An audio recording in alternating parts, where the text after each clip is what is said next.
નમસ્કાર મિત્રો, આજે માતૃભાષા દિવસ એટલે માતૃભાષાનું મહત્વ વિશે બોલતા પહેલા હું થોડી મારી બે પંક્તિઓ આપને સમક્ષ કહીશ. અક્ષર શબ્દો સંકેતોમાં સમસ્યા ભલે સર્જાતી, અક્ષર શબ્દો સંકેતોમાં સમસ્યા ભલે સર્જાતી, ચોખ્ખે ચોખ્ખું કહી દઉં છું તો એ બોલીશ હું ગુજરાતી. માતૃભાષા એટલે શું?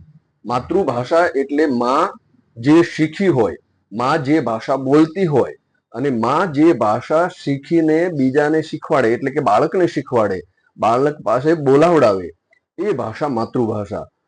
ટૂંકમાં માં પાસેથી આપણે જે ભાષા શીખીએ છીએ એ માતૃભાષા. એટલે કે માં જે ભાષા બોલતી હોય છે એ ભાષા એના બાળકને બોલતા શીખવાડે છે, એના બાળક પાસે બોલાવડાવે છે, એ એની માતૃભાષા છે.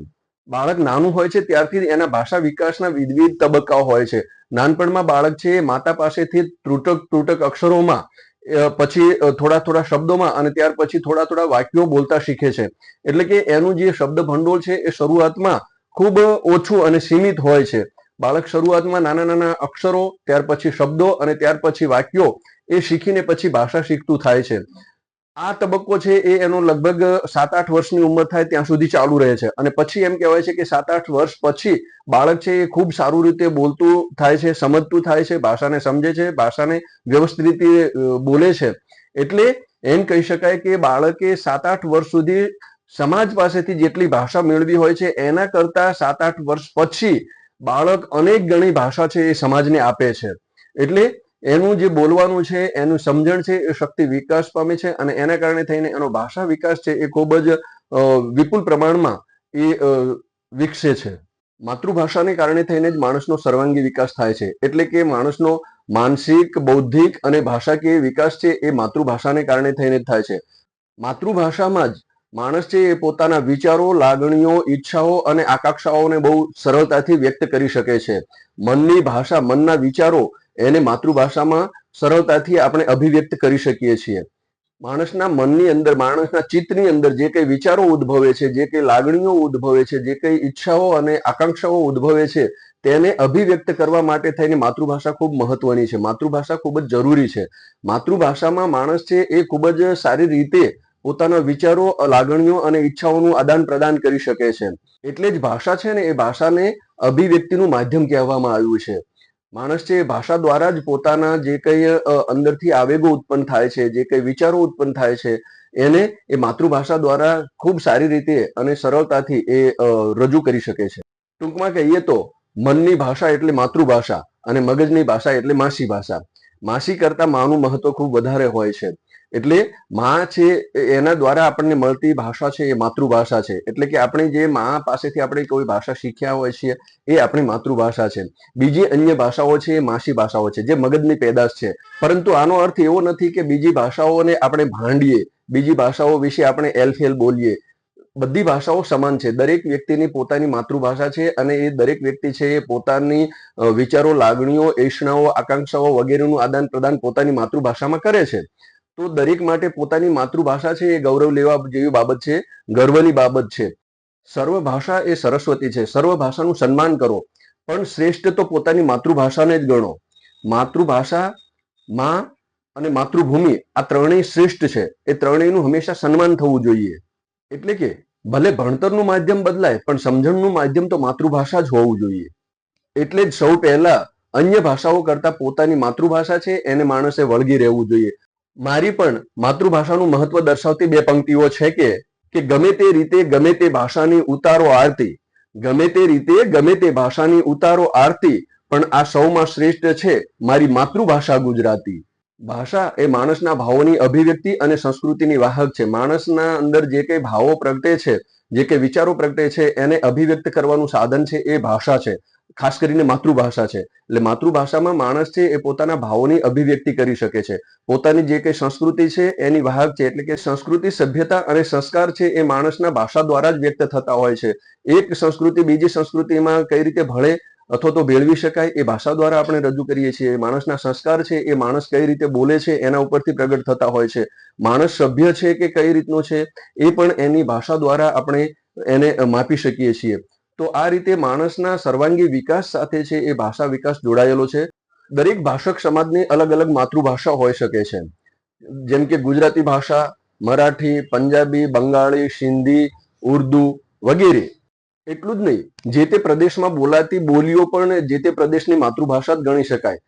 જેમ કે ગુજરાત છે તો ગુજરાતની અંદર અનેક પ્રકારની બોલીઓ બોલાય છે. કચ્છી બોલી છે, સિંધી બોલી છે, ભીલી બોલી છે, એ જ રીતે કાઠિયાવાડી છે, સુરતી છે. તો આવી જુદી જુદી બોલીઓ છે એ પણ જે તે પ્રદેશની માતૃભાષા જ ગણી શકાય. આ દરેક બોલીઓને પણ પોતાનું આગવું મહત્વ છે. દરેક બોલીઓ છે એ ભેગી મળીને એમાંથી સારું સારું છે એ ગ્રહણ કરીને એક શિષ્ટ માન્ય ભાષા બને છે. અને એ આપણે ગુજરાતના લક્ષ્યમાં રાખીને કહીએ તો ગુજરાતી ભાષા છે એ આ રીતે જુદી જુદી ગુજરાતની બોલીઓ છે એની મળીને એક શિષ્ટ માન્ય ભાષા બનેલી છે. હવે પ્રશ્ન એ થાય કે માતૃભાષાનું મહત્વ કરવાની જરૂરત શા માટે પડી? કારણ એ એક છે કે આજે આપણે જોઈએ છીએ તો આધુનિક ટેકનોલોજીનો ખૂબ વિકાસ થઈ રહ્યો છે. સોશિયલ મીડિયાનો ખૂબ મોટો પ્રભાવ છે. વાહન વ્યવહારની સુગમતા ઘણી બધી વધી ગઈ છે. સંદેશા વ્યવહાર ખૂબ ઝડપી બન્યો છે. એની સાથે સાથે જ માણસના સંસ્કાર, સભ્યતા અને સંસ્કૃતિનું પણ આદાન પ્રદાન થવા લાગ્યું છે. અને એની સાથે સાથે ભાષાઓ પણ એકબીજાની સાથે ભળવા લાગી છે. આ બધા કારણોને કારણે થઈને ભાષા છે એ એક સંસ્કૃતિથી બીજી સંસ્કૃતિમાં, એક સભ્યતાથી બીજી સભ્યતામાં અને એક પ્રકારના સંસ્કારોમાંથી બીજા પ્રકારના સંસ્કારો એમાં ઝીલતા જોવા મળે છે. જેના કારણે થઈને ભાષા છે એ એક ભાષાની અંદર બીજી ભાષા છે એ ભળતી જોવા મળે છે. આજે વિશ્વની અંદર ઘણી બધી ભાષાઓ બોલાઈ રહી છે અને ખૂબ વિશ્વ છે સાંકડું થઈ રહ્યું છે. જેના કારણે થઈને ભાષાકીય વ્યવહારો છે એ ખૂબ સરળતાથી, ખૂબ ઝડપી રીતે એકબીજાની અંદર ભળતા જોવા મળી રહ્યા છે. અને આને કારણે થઈને એક કુદરતી એવો નિયમ છે કે જે શક્તિશાળી હોય એ ટકે અને જે નિર્બળ હોય એનો નાશ પામે. એટલે કે આ બધી ભાષાઓ છે એ ભાષાઓમાંથી જે શક્તિશાળી ભાષા હશે એ ભાષા છે એ ટકી રહે છે. અને જે ભાષાઓના ભાષકો ઓછા હોય છે એ ભાષા છે એ ધીમે ધીમે ક્ષીણ થઈને નાશ પામે છે. એટલે કે જે ભાષા છે એ ભાષાના વધારે ભાષકો હોય, એ ભાષા છે એ વધારે પ્રમાણમાં બોલાતી હોય, લોકોમાં એ ભાષા છે એ વધારે પ્રયોજાતી હોય, તો એ ભાષા છે એ પોતાનું સ્થાન છે એ ટકાવી રાખે છે. જ્યારે કેટલીક ભાષાઓ છે એ એની અંદર ભળવાને કારણે થઈને અથવા તો જે વધારે ભાષકો ધરાવતી ભાષા છે એનો વધારે પ્રભાવ પડવાને કારણે થઈને આ જે નાની ભાષાઓ છે એ ભાષાઓ એની સામે ટકી શકતી નથી. એના ભાષકો ઓછા છે. એટલા માટે થઈને એ ભાષા છે એ ધીરે ધીરે લુપ્ત થવા લાગે છે અને આખરે ક્ષીણ થઈને નાશ પામે છે. આજે વિશ્વની અંદર આપણે જોઈએ તો ઘણી બધી ભાષાઓ છે એ ભાષાઓ ધીમે ધીમે ક્ષીણ થઈને નાશ પામી ગઈ છે. તો જે ભાષાઓ છે એ ભાષાના ભાષકો વધારે પ્રમાણમાં છે, જે ભાષા છે એ વધારે પ્રમાણમાં બોલાય છે, તો એ ભાષા છે એ ખાસ કરીને ટકી રહે છે. આજે દરેક ભાષાઓ છે એકબીજાની અંદર ભળવા લાગી છે. એટલા કારણે થઈને એક ભાષાના શબ્દો છે, એક ભાષાનું શબ્દ ભંડોળ છે એ બીજી ભાષાની અંદર સરળતાથી આવી રહ્યું છે. દરેક ભાષાને પોતાનું શબ્દ ભંડોળ હોય છે અને એ શબ્દ ભંડોળમાં દરેક ભાષાનું આદાન પ્રદાન થતું હોય છે. એકબીજાની આપલે થતી હોય છે. વિચારો છે એની ઈચ્છાઓની, લાગણીઓની એ આદાન પ્રદાન કરતા હોય છે. તો માતૃભાષા છે એ આ રીતે ખૂબ જ સરળતાથી એકબીજાના વિચારો છે, લાગણીઓ છે, આકાંક્ષાઓ છે એને રજૂ કરી શકે છે. એનો વૈભવ છે એ ખૂબ જ નિરાળો હોય છે. માતૃભાષાની અંદર શબ્દ ભંડોળ એટલું બધું વ્યક્તિ પાસે હોય છે કે એ ગમે તે સારી રીતે સરળતાથી બોલી શકે છે. આપણી માતૃભાષા ગુજરાતી છે અને ગુજરાતી ભાષાનો ભાષા વૈભવ એટલો નિરાળો છે, એટલો વિકસિત છે અને એટલો બહોળા પ્રમાણમાં છે કે એના દરેક શબ્દો છે એના જુદા જુદા અર્થો નીકળે છે, જુદા જુદા બીજા અર્થો નીકળે છે, એ પ્રકારની અનેક અર્થો નીકળે છે. તો આ રીતે ગુજરાતી ભાષાના ઘણા શબ્દો છે જેનું શબ્દ ભંડોળ વિપુલ પ્રમાણમાં છે અને એ વિપુલ પ્રમાણમાં હોવાને કારણે થઈને આપણે એકબીજાની સાથે ભાષા વ્યવહાર કરી શકીએ છીએ, આપણા વિચારોની આપલે કરી શકીએ છીએ, આપણી લાગણીઓ અને ઈચ્છાઓનું આદાન પ્રદાન કરી શકીએ છીએ. એટલે જ ઉમાશંકર જોશીએ કીધું છે ને, સદા વૈભવે ઉભરાતી મળી માતૃભાષા મને ગુજરાતી. આપણી ગુજરાતી ભાષામાં એનો ભાષા વૈભવ, એનું શબ્દ ભંડોળ ખૂબ જ વિપુલ, વ્યાપક અને વિશાળ છે. ગુજરાતી ભાષામાં બીજી અન્ય ભાષાઓના ઘણા બધા શબ્દો છે એ ભળી ગયા છે. જેમ કે અંગ્રેજી ભાષા છે, એની સાથે સાથે અરબી, ફારસી અને ઉર્દુ ભાષાના ઘણા બધા શબ્દો છે આપણી ગુજરાતી ભાષાની અંદર મળે છે. એમ કહેવાય છે કે ઘણા શબ્દો તો એની અંદર ઓતપ્રોત થઈ ગયા છે. ગુજરાતી ભાષાના પોતાના શબ્દો હોય એ પ્રકારે એ શબ્દો આજે આપણને લાગે છે. અરબી, ફારસી અને ઉર્દુના તેમજ અંગ્રેજીના કેટલા બધા શબ્દો છે એ ગુજરાતી ભાષાની અંદર જોવા મળે છે. તો ગુજરાતી ભાષા છે આજે એટલી બધી સમૃદ્ધ છે, એટલી બધી એનું શબ્દ ભંડોળ છે, વિપુલ છે કે એની અંદર આપણે અસીમિત એ વાક વ્યવહાર કરી શકીએ છીએ, અસીમિત ભાષાનું આદાન પ્રદાન કરી શકીએ છીએ. આપણી ગુજરાતી માતૃભાષાનો શબ્દ વૈભવ જ કેટલો નિરાળો છે. જુઓ કેટલા બધા શબ્દો છે. આપણે ત્યાં સંબંધ દર્શાવવા માટેના પણ શબ્દો કેટલા બધા છે કે માતા, પિતા, કાકા, કાકી, ભાઈ, ભત્રીજા, દાદા, દાદી, કેટલા બધા શબ્દો છે. માસા, માસી, ફુવા, ફોઈ. તો આવા ઘણા બધા શબ્દો સંબંધ દર્શાવવા માટેના છે અને દરેકને અલગ અલગ શબ્દ એ રીતે આપેલો છે ઓળખ માટેનો. હવે આ જ શબ્દો છે એને તમે અમુક ભાષાની અંદર જુઓ અથવા તો વિદેશી ભાષાની અંદર જુઓ તો એના માટે ક્યાં એટલા બધા શબ્દો છે અને એની અંદર ક્યાં એટલા બધા ભાવ છે એ આપણને દર્શાવે છે. દરેક શબ્દ છે એની પાછળ એનો કંઈક જુદો જ અર્થ છે, જુદો જ ભાવ છે અને એ માતૃભાષા આપણી ગુજરાતી દ્વારા આપણને મળેલો છે અને એ ખૂબ જ મોટો વૈભવ છે આપણી પાસે. ભલે આજે વિશ્વમાં અનેક પ્રકારની ભાષાઓ બોલાય છે, ઘણી ભાષાઓ એવી છે કે જે ખૂબ જ પ્રસરિત થયેલી છે, એ ખૂબ જ વિકાસ પામેલી છે અને ઘણી ભાષાઓ એવી છે કે જે આંતરરાષ્ટ્રીય ખ્યાતિ પ્રાપ્ત છે. તો આવી ભાષાઓ છે એમાં લોકો છે પોતે આદાન પ્રદાન કરવાનું વિચારે છે, તો એમાં કોઈ વાંધો નથી, પરંતુ અન્ય ભાષાના પ્રભાવને સ્વીકારીને આપણે આપણી માતૃભાષાને પણ મહત્વ આપવું જોઈએ. આપણી માતૃભાષાને પણ જે કંઈ આપણે કરવા જેવું છે એ કરી છૂટવું જોઈએ. માતૃભાષાનું મહત્વ દર્શાવતી મારી બે પંક્તિઓ છે કે ફટ તારી વાણી, ફટ તારી લાગણી ને ફટ તારી આશા. ફટ તારી વાણી, ફટ તારી લાગણી ને ફટ તારી આશા.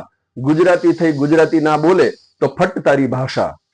જે ભાષાના માધ્યમથી આપણે આપણી વાત બીજાને સમજાવી શકીએ અને બીજાની વાત આપણે સમજી શકીએ એ જ સાચી ભાષા છે. ભાષા દ્વારા એકબીજાનું આદાન પ્રદાન થાય છે. આપણી માતૃભાષા ગુજરાતી છે એટલે ગુજરાતી ભાષામાં જ આપણે વાણી વ્યવહાર કરવો જોઈએ. એ ભાષાનું આદાન પ્રદાન છે એ ગુજરાતી ભાષામાં જ કરવું જોઈએ. બીજી વ્યક્તિ ગુજરાતી ભાષા સમજી શકે, ગુજરાતી ભાષાને સારી રીતે જાણી શકે એ પ્રકારે આપણો વ્યવહાર હોવો જોઈએ. એટલે જ કવિ ખલીલ ધનતેજવીએ કીધું છે ને, વાત મારી જેને સમજાતી નથી એ ગમે તે હોય ગુજરાતી નથી. કવિ નર્મદે તો કીધું છે ને, એ જ વાતથી ગજગજ ફૂલે મારી છાતી, એ જ વાતથી ગજગજ ફૂલે મારી છાતી, હું ને મારી ભાષા બંને છીએ ગુજરાતી. આપણા કવિ નર્મદે તો કીધું છે ને કે મને ફાંકડું અંગ્રેજી ન આવડવાનો અફસોસ નથી, પણ મને કડકડાટ ગુજરાતી આવડવાનો ગર્વ છે. આપણે આપણી માતૃભાષામાં જ બોલવાનો હંમેશા આગ્રહ રાખવો જોઈએ. માતૃભાષામાં જ આદાન પ્રદાન કરવાનો, માતૃભાષામાં જ વ્યવહાર કરવાનો એ હંમેશા આપણો એક આગ્રહ હોવો જોઈએ અને સામેની વ્યક્તિ એમાં સારી રીતે સમજી શકે એ પ્રકારે આપણે ભાષા છે એનો ઉપયોગ કરવો જોઈએ. મારી એક કાવ્ય પંક્તિ છે કે ફાંકડું બોલવામાં તું શા માટે શરમાતી, ફાંકડું બોલવામાં તું શા માટે શરમાતી, તારી સાથે તો છે ને માતૃભાષા ગુજરાતી. આપણી માતૃભાષા ગુજરાતી છે એટલે આપણી માતૃભાષા ગુજરાતી હોવાથી આપણી માતૃભાષામાં બોલવામાં આપણને શરમ શાની? ગુજરાતીમાં જ બોલવું જોઈએ. ગુજરાતીમાં જ આપણો જે કંઈ વાત વ્યવહાર છે અથવા તો વાણી વ્યવહાર છે, વાતચીતનું આદાન પ્રદાન છે એ ગુજરાતી ભાષામાં કરવું જોઈએ. એમાં શરમ રાખવાની ન હોય. વિમલ અગ્રાવત તો ત્યાં સુધી કહે છે કે ગુજરાતી છો, ગુજરાતી છો તો ગુજરાતીમાં વાત કરો ને, ગુજરાતી છો તો ગુજરાતીમાં વાત કરો ને, હાય હેલો ના બદલે જય શ્રી કૃષ્ણથી શરૂઆત કરો ને, ગુજરાતીમાં વાત કરો ને.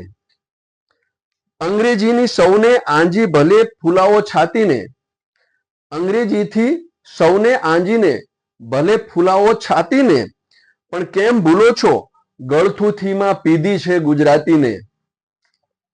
જ્યાં પણ વરસતા હો જગમાં, જ્યાં પણ વસતા હો જગમાં, ત્યાં નાનકડું ગુજરાત કરો ને, ગુજરાતીમાં વાત કરો ને. જે ભાષાના હાલરડાથી નિંદર રાણી આવ્યા હતા, જે ભાષાના હાલરડાથી નિંદર રાણી આવ્યા હતા, ઢોર ચારતા ભાભા કેવા ચપટીક બોર લાવ્યા હતા. સપના જોયા જે ભાષામાં, સપના જોયા જે ભાષામાં, એની પણ વકીલાત કરો ને, ગુજરાતીમાં વાત કરો ને. તો આવી સરસ વાત એ વિમલ અગ્રાવત નામના કવિએ કરી છે. ગુજરાતી ભાષાને ધ્યાનમાં રાખીને, ગુજરાતી ભાષાના મહત્વને ધ્યાનમાં રાખીને ખૂબ સરસ વાત કરી છે. જ્યારે એક ભાષા પર બીજી ભાષાનું આક્રમણ થાય છે ત્યારે જે ઓછા ભાષકો ધરાવતી ભાષા છે અથવા તો જે ભાષાના ભાષકો ઓછી ભાષા બોલે છે એ ભાષાએ એ ટકી રહેવા માટે ખૂબ જ સંઘર્ષ કરવો પડતો હોય છે. અને આવું અત્યારથી નથી, પહેલેથી છે કે જ્યારે આપણે હિન્દુસ્તાનની અંદર જુદી જુદી ભાષાઓ બોલાતી હતી એ સમયથી શરૂઆતમાં આપણે ત્યાં જુદા જુદા વિદેશી આક્રમણકારો આવ્યા. જે વિદેશી આક્રમણકારો આવ્યા એ પોતાની સાથે પોતાની ભાષા પણ લઈ આવ્યા અને એ ભાષા એટલી બળવાન બનાવી, એમને સબળ બનાવી કે બીજી જે સ્થાનિક ભાષાઓ હતી એને એની સામે ટકી રહેવા માટે સંઘર્ષ કરવો પડ્યો. આપણે ત્યાં જે મુસ્લિમ શાસકો આવ્યા એ પોતાની સાથે અરબી ફારસી ભાષા લઈને આવ્યા. અરબી ફારસી ભાષાનું એટલું બધું પ્રભુત્વ હતું કે એની સામે આપણી ત્યારની જે સ્થાનિક ભાષાઓ હતી એને ટકી રહેવા માટે ખૂબ જ સંઘર્ષ કરવો પડ્યો. અરબી ફારસી અને અહીંની સ્થાનિક ભાષાઓને કારણે થઈને પછીથી ઉર્દુ ભાષાનો ઉદ્ભવ થયો. અહીંયા ઉર્દુ ભાષાનો પ્રાદુર્ભાવ થયો.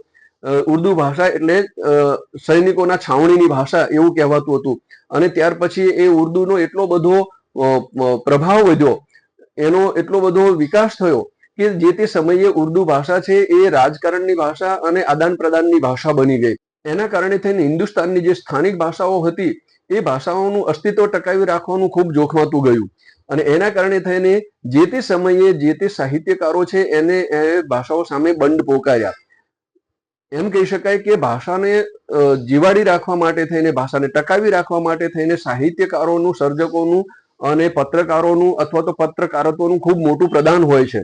અને જે તે સમયે જે તે ભાષાને ટકાવી રાખવા માટે થઈને જે તે ભાષાનું સાહિત્ય છે એના સર્જકો છે એને એ ખૂબ મહેનત કરી છે, ખૂબ સંઘર્ષ કર્યો છે, ત્યારે એ ભાષાઓ છે એ ટકી છે. તેમના પછી વાત કરીએ તો સૌથી મોટા આક્રમણકારો અંગ્રેજો છે. અંગ્રેજોએ આવતાની સાથે જ ઘણા બધા ક્ષેત્રો ઉપર પોતાનો કબજો જમાવી દીધો અને સાથે સાથે પોતાની ભાષા પણ એ લાવ્યા હતા, એટલે અંગ્રેજી ભાષાનું પ્રભુત્વ ખૂબ જ વધ્યું. અંગ્રેજો આવ્યા એટલે સ્વાભાવિક રીતે જે એમની અંગ્રેજી ભાષા છે એ પણ સાથે લાવ્યા હતા. અંગ્રેજી ભાષા રાજ વ્યવસ્થા અને શાસનની વ્યવસ્થાના કારણે થઈને એ રાજવહીવટની ભાષા બની. એના કારણે થઈને ઘણા બધા લોકો છે અંગ્રેજીના સંસર્ગમાં આવ્યા, સંપર્કમાં આવ્યા અને અંગ્રેજી ભાષાનો ખૂબ જ વ્યાપક ફેલાવો થયો. એટલે અંગ્રેજી ભાષાનું પ્રભુત્વ પણ આપણે ત્યાં જોવા મળે છે.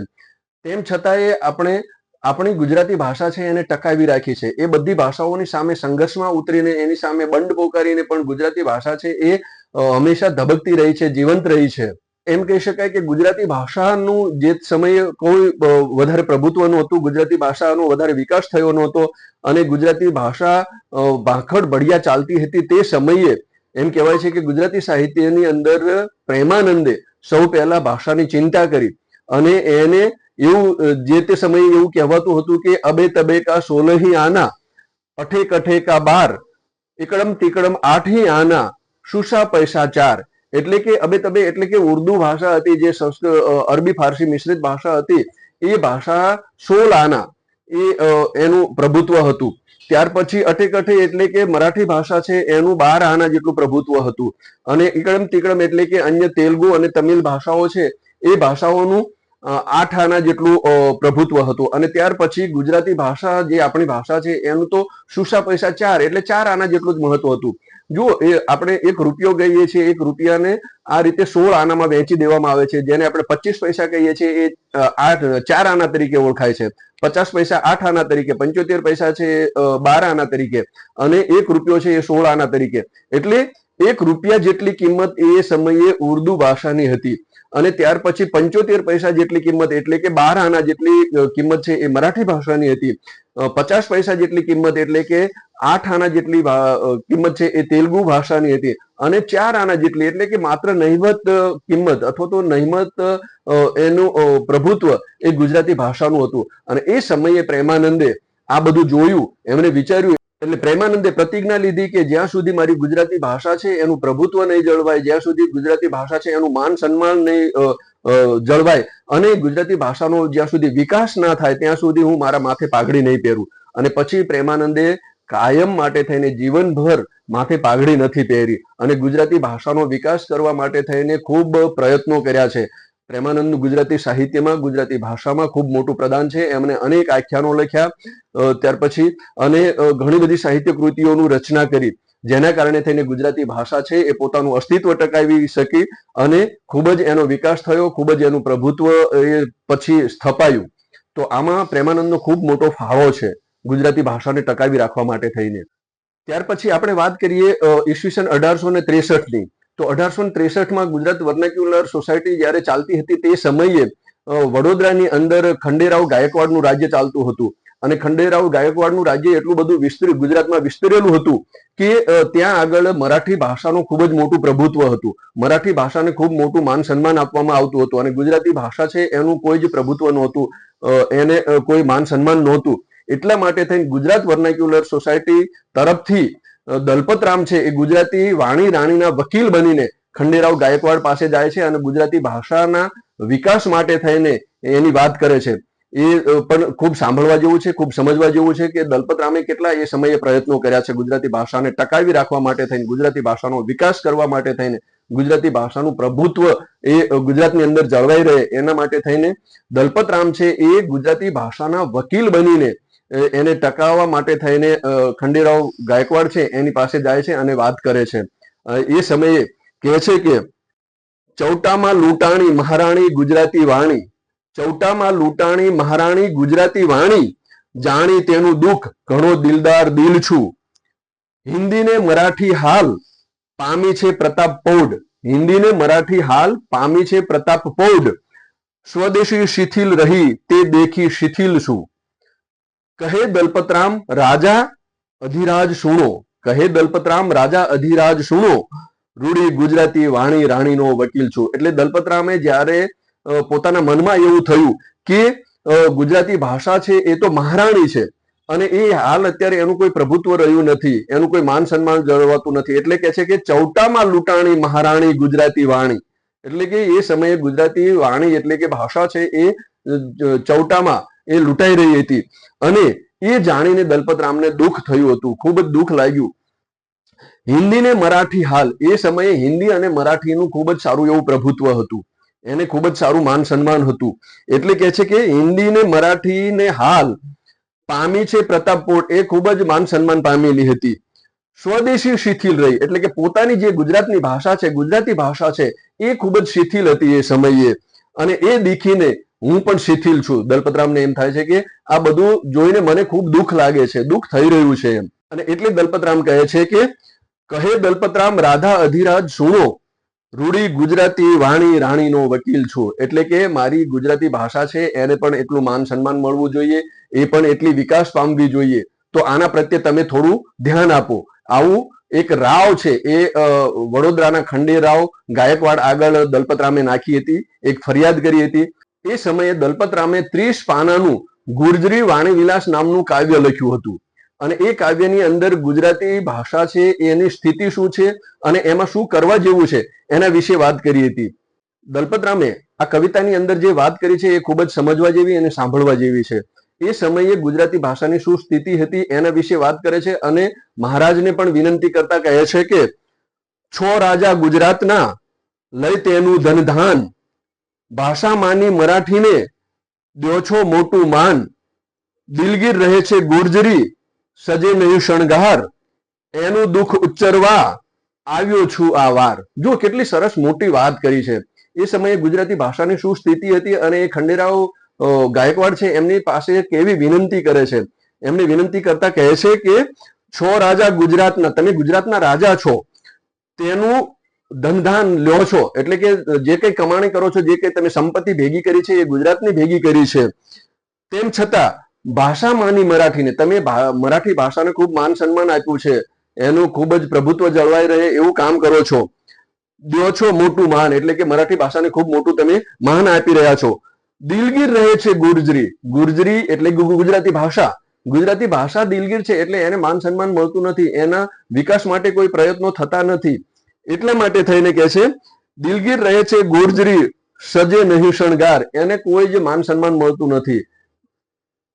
એનું દુઃખ ઉચ્ચરવા આવ્યો છું આ વાર, એટલે કે એનું દુઃખ એટલે કે એની જે કહાની છે એ કહેવા માટે થઈને હું આવ્યો છું. કવિ દલપતરામે વડોદરાના ખંડેરાવ ગાયકવાડને માતૃભાષા ગુજરાતી છે એના સન્માન માટે થઈને, એના સંરક્ષણ, સમાર્જન અને સંવર્ધન માટે થઈને વિનંતી કરી, પરંતુ કહેવાય છે કે ખંડેરાવ ગાયકવાડે એમની વિનંતીને બહુ ધ્યાને ન લીધી.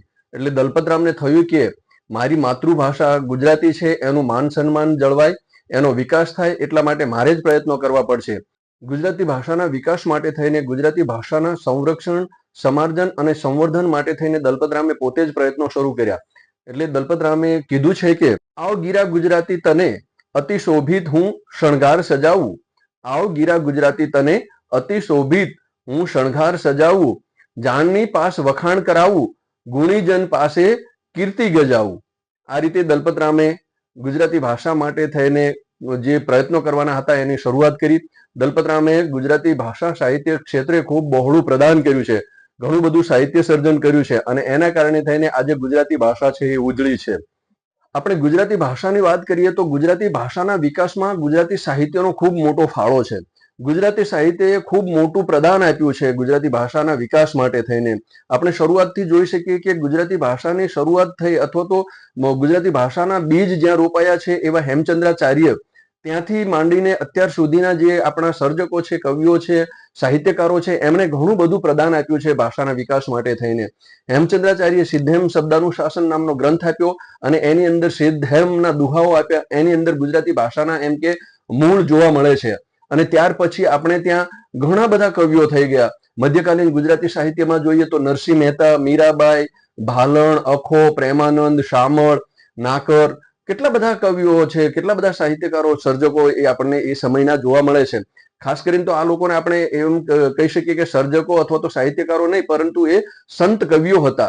પોતે એક ભક્તિને કેન્દ્ર સ્થાને રાખીને જે કંઈ સર્જન કર્યું છે, જે કંઈ ભજનો લખ્યા છે, પદો લખ્યા છે, ગરબીઓ લખી છે, આખ્યાનો લખ્યા છે, છપ્પાઓ લખ્યા છે, તો આ બધું છે એ સાહિત્ય સર્જન છે અને એ બધું સાહિત્ય સર્જન છે એ ગુજરાતી ભાષાની અંદર થયેલું છે. તો એમ કહી શકાય કે ગુજરાતી ભાષાના વિકાસમાં, ગુજરાતી ભાષાને પ્રચાર પ્રસાર કરવામાં આ જે સાહિત્યકારો છે એમનો ખૂબ મોટો ફાળો રહેલો છે, ખૂબ મોટું પ્રદાન રહેલું છે. ત્યાર પછી મધ્યકાલીન સાહિત્ય પછી આપણે અર્વાચીન સાહિત્યમાં આવીએ તો ત્યારે પણ દલપતરામે, જેમ આપણે અગાઉ વાત કરી એમ, દલપતરામે ગુજરાતી ભાષાના વિકાસ માટે થઈને, એના સંવર્ધન, સમાર્જન અને સંરક્ષણ માટે થઈને ખૂબ મોટા પ્રયત્નો કર્યા છે.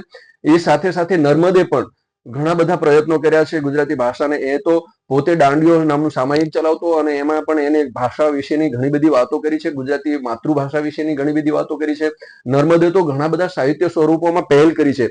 એને પહેલી આત્મકથા લખી છે, પહેલો ઇતિહાસ લખ્યો છે, પહેલી પ્રકૃતિ કવિતા લખી છે. તો આવો ઘણું બધું પહેલ એ નર્મદે કરી છે.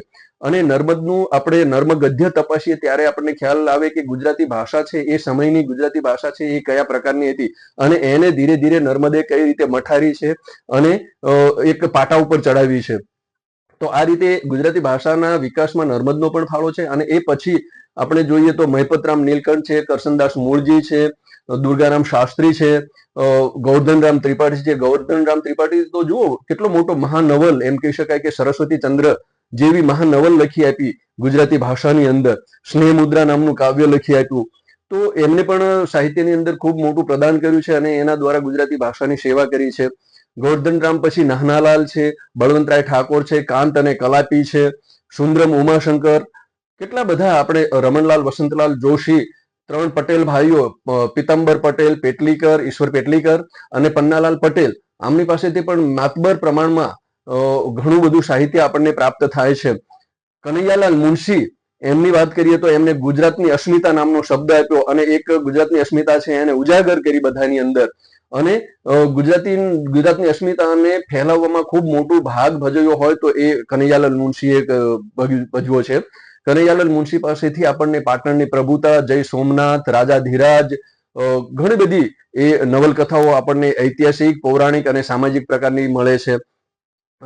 ધૂમકેતુ પાસેથી, રાવી પાઠક પાસેથી ઘણી બધી વાર્તાઓ આપણને મળે છે. ત્યાર પછી સુરેશ જોશી જોઈએ આપણે, કિશોર જાદવ છે, મધુરાય છે અને એમના પછી ચંદ્રકાંત બક્ષી અને ગુણવંત શાહ, એમની પાસેથી પણ આપણને ઘણું બધું માતબર પ્રમાણમાં સાહિત્ય મળે છે. અને આ બધાએ ગુજરાતી ભાષાનો ખૂબ જ ચિંતા કરી છે, ગુજરાતી ભાષાને વિકાસ કરવામાં ખૂબ જ મોટું પ્રદાન આપ્યું છે, ખૂબ એમને પ્રયત્નો કર્યા છે, ઘણી બધી મુશ્કેલીઓમાંથી ગુજરાતી ભાષાને બહાર લાવવાનો પ્રયાસ કર્યો છે. તો આ બધા સાહિત્યકારોના કારણે થઈને ગુજરાતી ભાષા અત્યારે આપણી વચ્ચે ધબકતી જોવા મળે છે, આપણી વચ્ચે જીવતી જોવા મળે છે, ગુજરાતી ભાષા ટકેલી જોવા મળે છે. સાથે સાથે ઘણા બધા ભાષા શાસ્ત્રીઓ એટલે કે નરસિંહરાવ દિવેટિયાથી માંડીને, નરસિંહરાવ દિવેટિયા છે, હરિવલ્લભ ભાયાણી છે, પ્રબોધ પંડિત છે, યોગેન્દ્ર વ્યાસ છે. તો આ બધા ભાષા શાસ્ત્રીઓએ પણ ગુજરાતી ભાષાને ટકાવવામાં ખૂબ ફાળો આપ્યો છે. ગુજરાતી ભાષાને ટકાવવા માટે થઈને પત્રકારોએ પણ ખૂબ મોટો ફાળો આપ્યો છે કે એ સમયનું જે પત્રકારત્વ હતું, જુદા જુદા સામયિકોમાં વહેંચાયેલું હતું. શરૂઆતની વાત કરીએ તો નર્મદે દાંડિયો નામનું સામયિક શરૂ કર્યું હતું. દલપતરામ છે એ બુદ્ધિપ્રકાશ ચલાવતા હતા. ત્યાર પછી ગોવર્ધન રામને એમને સામયિક ચલાવેલું. કૌમુદી સામયિક ચાલતું હતું. મણિલાલ નભુભાઈ દ્વિવેદીએ સુદર્શન સામયિક ચલાવેલું. એ પછી વસંત સામયિક બળવંતરાય ઠાકોરને એમને દ્વારા ચાલાયેલું. તો આવા ઘણા બધા સામયિકોએ પણ ખૂબ મોટો ફાળો આપેલો છે. ઉમાશંકર જોશીએ પણ કેટલાક સામયિકો ચલાવેલા હતા. મહાત્મા ગાંધીજીનો આપણા ગુજરાતી ભાષાના વિકાસમાં ખૂબ મોટો ફાળો છે. મહાત્મા ગાંધીજીએ પોતાની સત્યના પ્રયોગો એવી આત્મકથા લખી છે અને એની અંદર ગુજરાતી ભાષાનું સારું એવું ગદ્ય આપણને જોવા મળે છે. મહાત્મા ગાંધીજીએ હરિજન બંધુને એ નવજીવનને આવા સામયિકો આપ્યા હતા. એની અંદર ગુજરાતી ભાષાના ઘણા બધા લેખો એ આપણને પ્રાપ્ત થાય છે. આ દરેક સર્જકો છે એ ખૂબ સારી એવી અંગ્રેજી જાણતા હતા. અંગ્રેજી ભાષાની કેળવણી એમણે મેળવી હતી. અંગ્રેજી ભાષાનું સારું એવું જ્ઞાન આ બધા સર્જકો છે એ ધરાવતા હતા.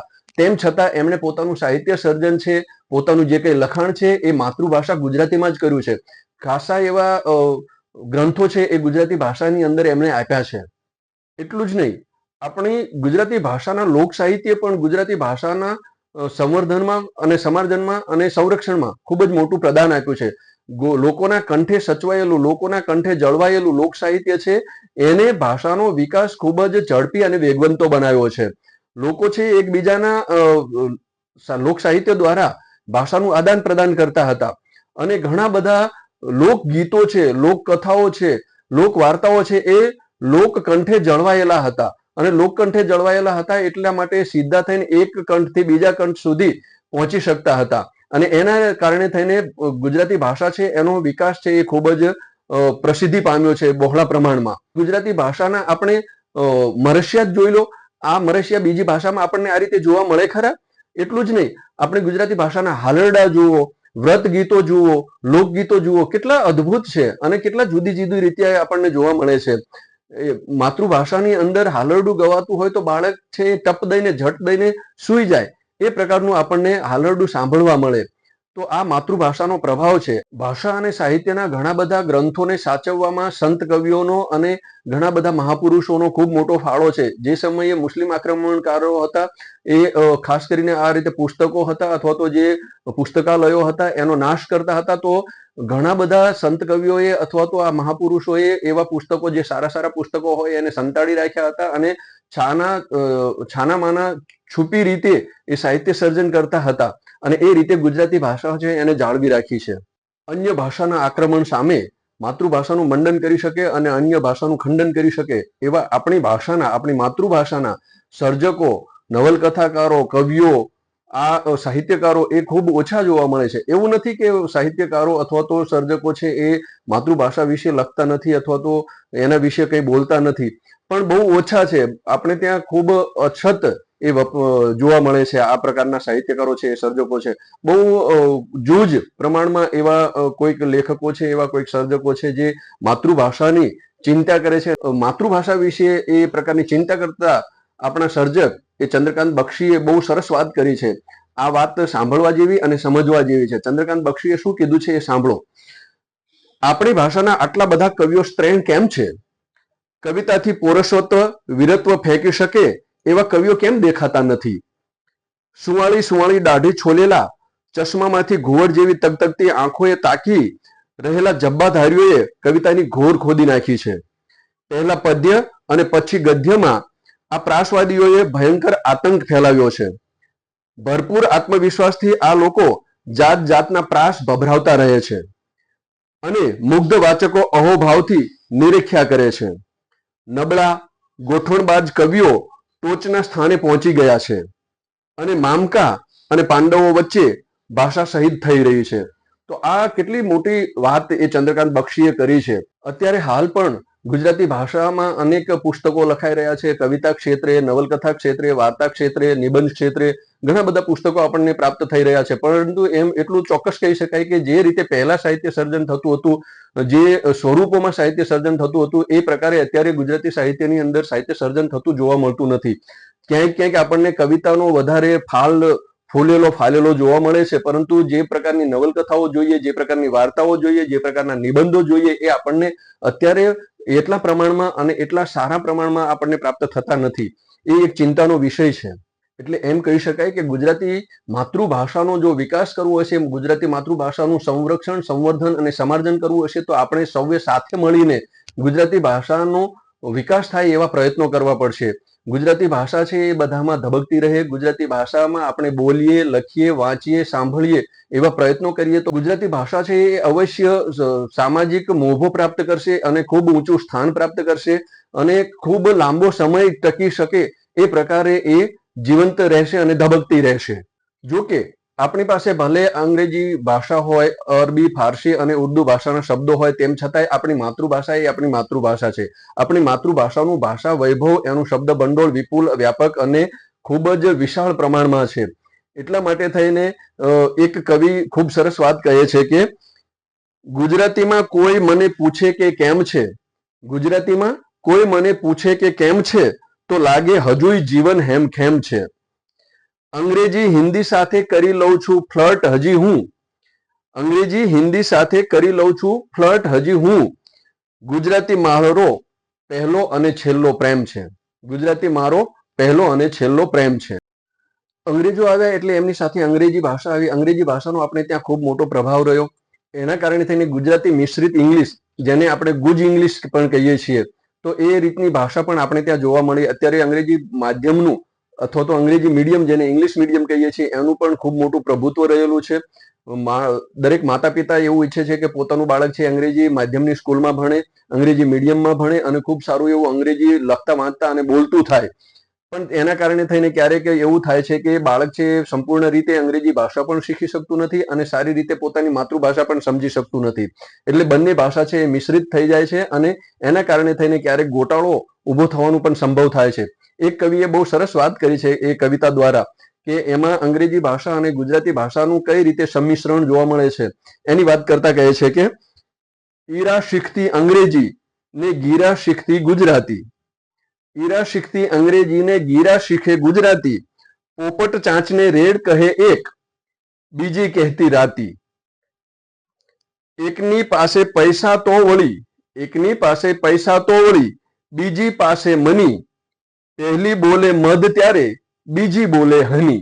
તો જો આમાં ગુજરાતી ભાષાના શબ્દો અને અંગ્રેજી ભાષાના શબ્દો છે એ કઈ રીતે મિશ્રિત થયેલા છે એ આપણે આ કવિતા દ્વારા જોઈ શકીએ છીએ. આ જ રીતે એક અત્યારના માતા પિતાને ધ્યાનમાં રાખીને એક સરસ મજાનો નાનો એવો પેરેગ્રાફ છે, એ પણ હું આપને સમજાવું. બેટા જલ્દીથી વેકઅપ થઈ જા, બ્રેકફાસ્ટ કરીને લે અને લર્ન કરવા માંડ. યસ્ટરડે તારી એક્ઝામ સ્ટાર્ટ થાય છે. જો તું લર્ન નહીં કરે તો બેક રહી જઈશ અને તારા ફ્રેન્ડ્સ ફોરવર્ડ થઈ જશે. તો ફાસ્ટ ફાસ્ટ બાથ લઈ ફ્રેશ થઈ જા. જો મેં તારા માટે હોટ હોટ થેપલા બનાવ્યા છે અને ચા પણ કોલ્ડ થઈ રહી છે. આવું એક મમ્મી એને અંગ્રેજી માધ્યમમાં ભણતા બાળકની સાથે વાત કરી રહી છે. આને આપણે શું કહીશું? હવે તો એનઈપીમાં એટલે કે નેશનલ એજ્યુકેશન પોલિસીમાં પણ માતૃભાષાના મહત્વ ઉપર ભાર મૂકવામાં આવ્યો છે. એનઈપીમાં બાળક છે એ માતૃભાષામાં શરૂઆતનું શિક્ષણ મેળવે એનો ખ્યાલ રાખવામાં આવ્યો છે. એટલે કે શરૂઆતનું શિક્ષણ છે એ બાળક છે એ પોતાની માતૃભાષામાં શીખે, ત્યાર પછી બીજી અન્ય ભાષાઓમાં એને કોઈ પણ પ્રકારનું ઔપચારિક શિક્ષણ મેળવવું હોય તો મેળવી શકે છે. પણ શરૂઆતનો તબક્કો છે એ માતૃભાષામાં જ એના શિક્ષણનો કેળવાય એનો ખ્યાલ રાખવામાં આવ્યો છે. આપણી ભાષાની અંદર, આપણી માતૃભાષાની અંદર જે પ્રકારનું સાહિત્ય લખાય છે, જે પ્રકારના સર્જકો છે, નવલકથાકારો છે, સાહિત્યકારો છે, કવિઓ છે, એ જે પ્રકારે સર્જન કરે છે એ માતૃભાષાને કેટલું ઉપયોગી છે અથવા તો માતૃભાષાના વિકાસમાં કેટલું પ્રદાન આપે એ પ્રકારનું છે એ આપણે જોવું રહ્યું. ગુજરાતી ભાષકો જ્યાં સુધી ગુજરાતી ભાષા બોલતા રહેશે ત્યાં સુધી ગુજરાતી ભાષા ધબકતી રહેશે, જીવંત રહેશે. એના અસ્તિત્વને કોઈ જ જોખમ નથી, કોઈ જ ખતરો નથી. ગુજરાતી ભાષા એ આપણી માતૃભાષા છે. માતૃભાષા હોવાને નાતે આપણે એનું ગૌરવ કરીએ. ગુજરાતી ભાષા બોલવાનો, સાંભળવાનો, લખવાનો અને વાંચવાનો પ્રયાસ કરીએ અને ગુજરાતી ભાષામાં જેમ બને તેમ વધારે આપણે આદાન પ્રદાન કરીએ, વાણી વ્યવહાર કરીએ અને ગુજરાતી હોવાનું એક ગર્વ લઈએ. જો આવું બનતું રહેશે તો ગુજરાતી ભાષા છે એ એનું અસ્તિત્વ ટકાવી રાખવામાં કોઈ જ વાંધો નહીં આવે. ગુજરાતી ભાષાનું અસ્તિત્વ પહેલા પણ હતું, અત્યારે પણ છે અને કાયમ માટે પણ રહેશે. જો આપણા સહિયારા પ્રયત્નો હશે, આપણે સૌ સાથે મળીને ગુજરાતી ભાષાના વિકાસમાં પ્રદાન આપીશું, પોતાનો ફાળો આપીશું, તો ગુજરાતી ભાષા છે એ ચોક્કસ એક મજબૂત સ્થાન પ્રાપ્ત કરી શકે છે. આપણે સૌ સાથે મળીને ગુજરાતી ભાષાના વિકાસમાં પ્રદાન આપીશું, ગુજરાતી ભાષાના વિકાસમાં આપણો ફાળો આપીશું, તો ગુજરાતી ભાષા છે એ ખૂબ સારું એવું મોભાદાર સ્થાન પ્રાપ્ત કરી શકે છે. અત્યારે પણ ગુજરાતી ભાષાનું ખૂબ મોટું અને મોભાદાર સ્થાન છે અને રહેવાનું છે, એમાં કોઈ બેમત નથી. પરંતુ ગુજરાતી ભાષાને આ રીતે સતત આપણે ચાહતા રહેવું પડશે, સતત એનું સમાર્જન કરતા રહેવું પડશે, ગુજરાતી ભાષામાં સતત આપણો આદાન પ્રદાન કરતા રહેવું પડશે, વાણી વ્યવહાર કરતા રહેવું પડશે, તો ગુજરાતી ભાષા છે એ મને લાગે છે કે એને કોઈ વાંધો આવે એમ નથી. આવો આપણે સૌ સાથે મળી ગુજરાતી ભાષાનું ગૌરવ કરીએ, ગુજરાતી ભાષાનું સંરક્ષણ, સંવર્ધન અને સમાર્જન કરીએ અને સૌ ગર્વથી કહીએ કે હું ગુજરાતી છું. છેલ્લે કવિ રમેશ આચાર્યએ લખેલી એક કાવ્ય પંક્તિ બોલીને હું મારી વાણીને વિરામ આપું છું. અહીંયા આગળ હું વિરમું છું. એમણે કીધું છે કે હું છું ને મારી ભાષા છે, હું છું ને મારી ભાષા છે, કંઈક થશે એવી આશા છે. અને આવું કંઈક થશે એવી આશા સાથે આપણે અહીંયા આગળ આપણી મારી વાણીને વિરામ આપું છું. આભાર.